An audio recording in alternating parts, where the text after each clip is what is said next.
are so excited that you decided to join us today to learn about how Title IX has affected our Wellesley College athletics. This research project started last semester with the Man 9 Fellowship, and we basically researched the history and development of Title IX in order to implement innovative ways to empower students across campus with its guaranteed rights. So we're going to start off by giving you a history of Wellesley athletics that started way before we had an official athletics department. Then we're going to talk about how Title IX has been a catalyst for women's sports and talk about how it was integrated at Wellesley specifically. And finally, we want to talk about, why should we care? How can we use learning about Title IX to further women's sports and our own athletics department at Wellesley? We also wanted to acknowledge that not everyone who plays for a women's or men's team identifies as a woman or a man, but since we are dealing with teams in the NCAA, and that is how the NCAA splits teams up, this is how we're going to be referring to them in the presentation. So Wellesley was founded in 1870, and by 1875, Wellesley implemented its first official and organized physical education program. And this was mainly put in place because the founder of Wellesley wanted women to be fit and healthy for child rearing. However, in addition to PE classes, Wellesley students had a growing desire to compete and kind of be involved in competitive sport. So for example, in 1885, there was an annual tennis tournament that was organized, but it wasn't sanctioned by the college. And this shows a wider theme of how students kind of drove a lot of these competitive aspects. Cycling was also pretty popular, and the president of Wellesley at the time noted how the bicycle was a period of real emancipation for women because we were no longer restricted by our skirts and dresses and shorts. Also, in 1892, one of the first golf courses was founded. One of the first golf courses in New England was founded on Wellesley's grounds. And as you can see, there is an investment.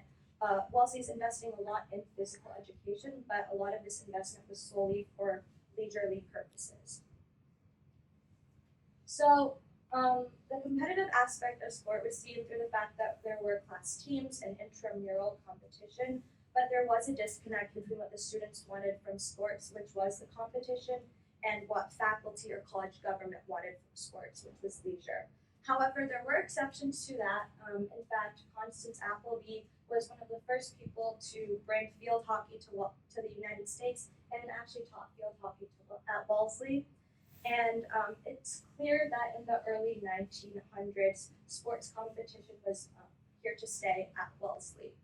The college government was forced to accept that intramural and interclass competitions were going to happen, but they refused to accept intercollegiate competition. Okay, so fast forward to the 1950s and 1960s, colleges started creating women's sports teams that competed with schools in the area. And to organize this, the Commission on Intercollegiate Athletics for Women was formed, and their job. And this grew into the AIAW, which was the Association for Intercollegiate Athletics for Women, founded in 1971. This was a more formal and official version of the CIAW. At the time, the NCAA had no interest whatsoever in women's athletics, and they even raised money to fight against the passage of Title IX. So, is anyone in this room confident that they know what Title IX is, or what rights that it protects? Do you know who else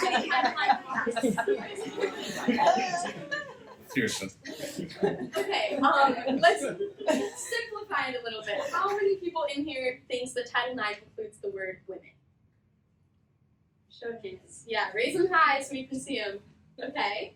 How many people thinks it includes the word sports? Okay. So, Title IX, this is it. I'm going to read it for you. No person in the United States shall, on the basis of sex, be excluded from participation in, be denied the benefits of, or be subjected to discrimination under any education program or activity receiving federal financial assistance. So Title IX has many benefits. For example, it has allowed a lot more women to go into STEM intensive fields. And it provides support for LGBTQ plus and other marginalized student groups. But for the purpose of this presentation, we're going to focus on how Title IX affects sports. So schools can comply with Title IX in three main ways. The first way is through participation, and this can be met also via three ways. The first way is that schools can offer opportunities for women and men in proportion to their enrollment rates. They can demonstrate an expansion, a continued expansion or history of expanding underrepresented sexes athletic programs, or they can fully and effectively accommodate the interests and abilities of the underrepresented sex. The other way they need to comply is through scholarships. So female and male student athletes must receive scholarship dollars that are proportional to their participation. And lastly, they need to comply through equal benefits. So this is things such as equal locker rooms, uniforms, fitness centers. So, it's now 1973, Title IX has been passed, and the AIAW is still going pretty strong. In fact, in 1973, they hosted a basketball tournament, a women's basketball tournament, and this was one of the first signs that women's collegiate sports could be financially successful. However, in 1974, there was a new challenge with the introduction of the Tower Amendment, and this legislative proposal aimed to exempt revenue-generating sports, so think of sports like men's football, men's basketball, from the reach of Title IX, and they argued that only sports bringing in not significant income from ticket sales should fall under Title IX regulations. This stance was supported by the NCAA, and the president at the time even said that Title IX could lead to the possible doom of intercollegiate athletics. People were basically worried that less money would be going into men's sports, so they wanted to exclude the big revenue-generating sports from Title IX. However, the AIAW was able to oppose the amendment, and they did successfully. And between the later 70s and early 1980s, the NCAA started to finally realize the financial value of women's sports and started investing in women's sports. And eventually the bigger and better funded NCAA kind of outlasted the AIAW. So Title IX sounds great, but it's only great as it is followed. And there are a lot of examples of programs not complying with Title IX. The most famous of these examples is the Yale women's rowing team. So we're in 1976. Yale has just become co-ed 7 years prior. Title IX has been passed 3 years before this. And the women's rowing team is forced to practice in really old wooden shells. They're harassed when they practice. Their coach is only paid $500 a year and has to get an extra job at a rubber foam factory to supplement his income.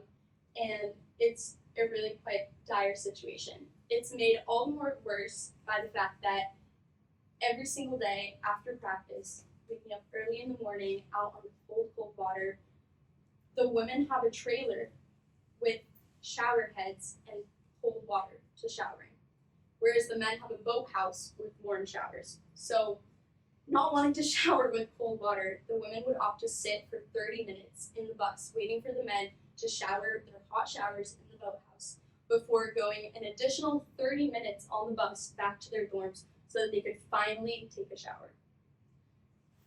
This was obviously horrible, and they wanted to do something about it. On March 3rd, 1976, the entire Yale women's rowing team showed up in the office of the athletic director wearing nothing but the words Title IX written on their backs. And they read a speech that started with, "These are the bodies that Yale is exploiting."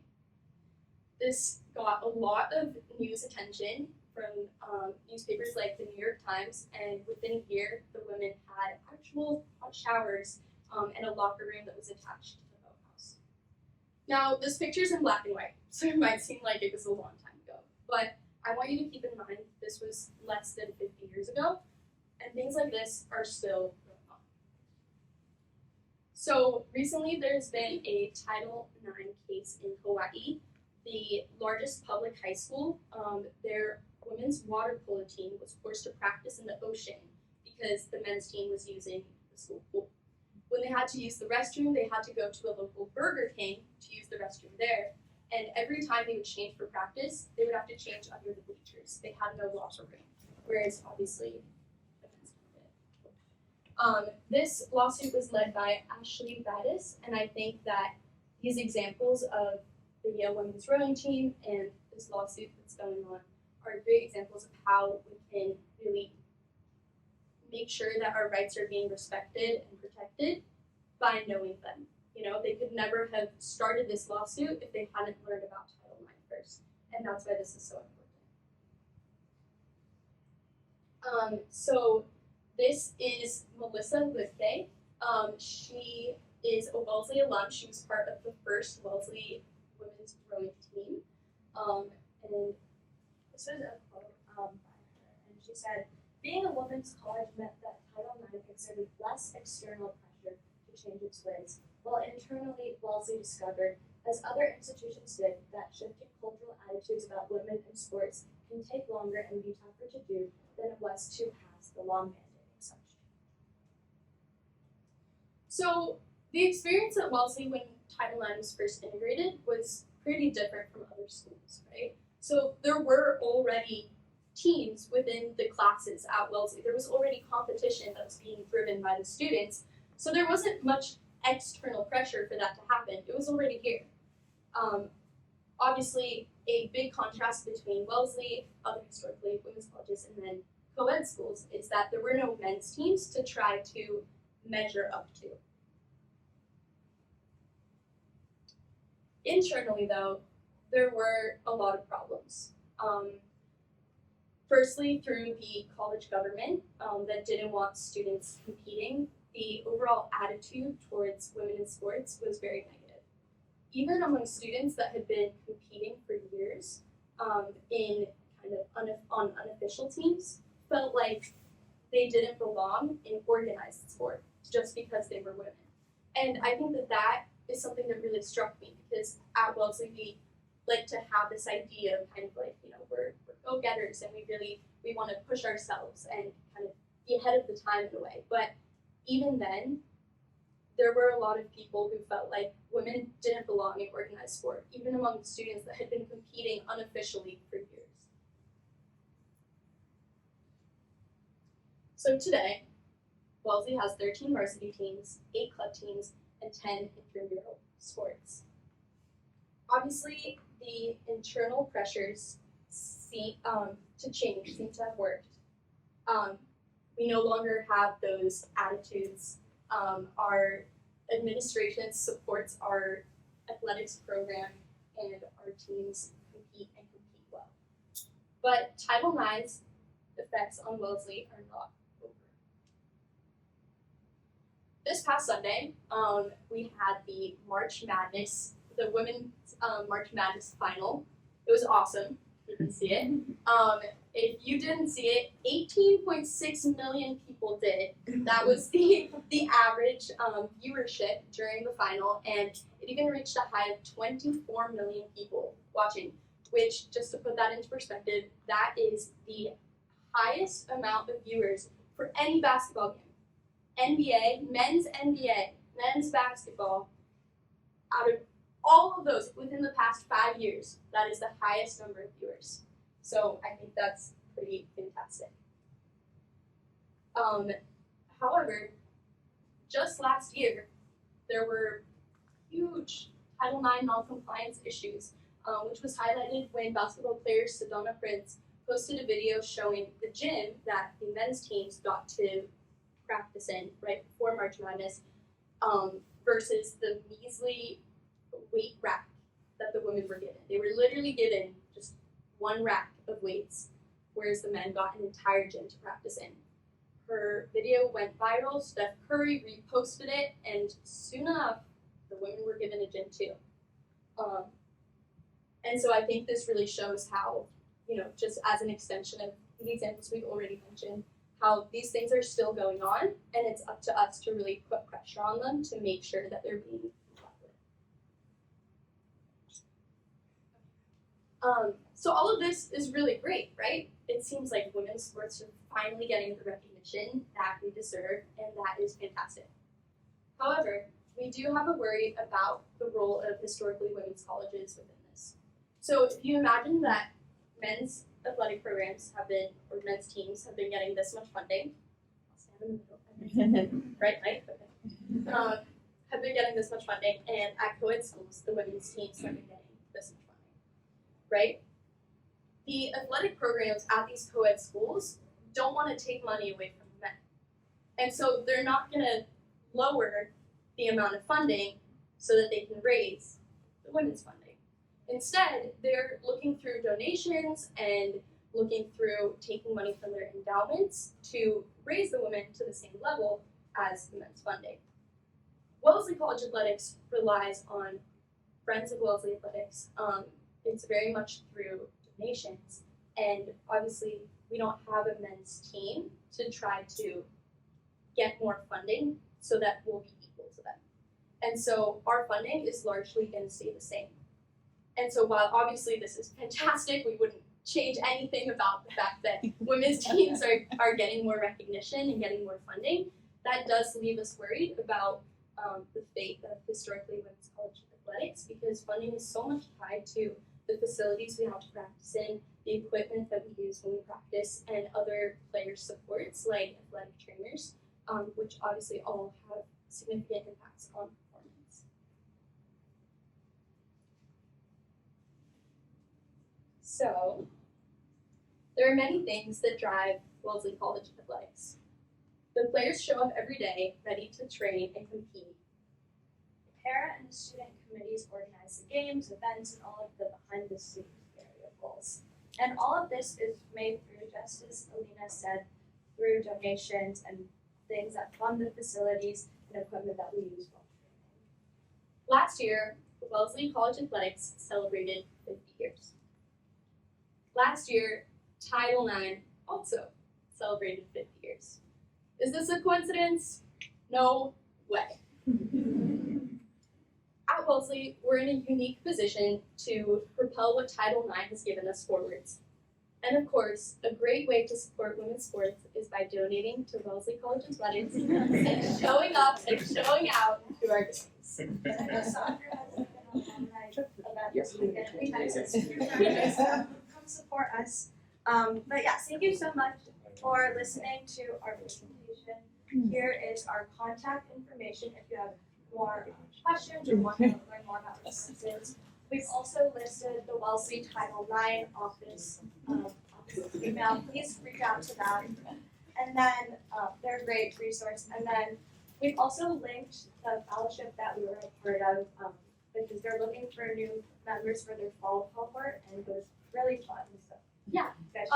Thank you to the Wellesley Athletics Department for providing us with kind of archival photos. That was really cool. The Title IX office, obviously, for the work we've been doing with them throughout this process.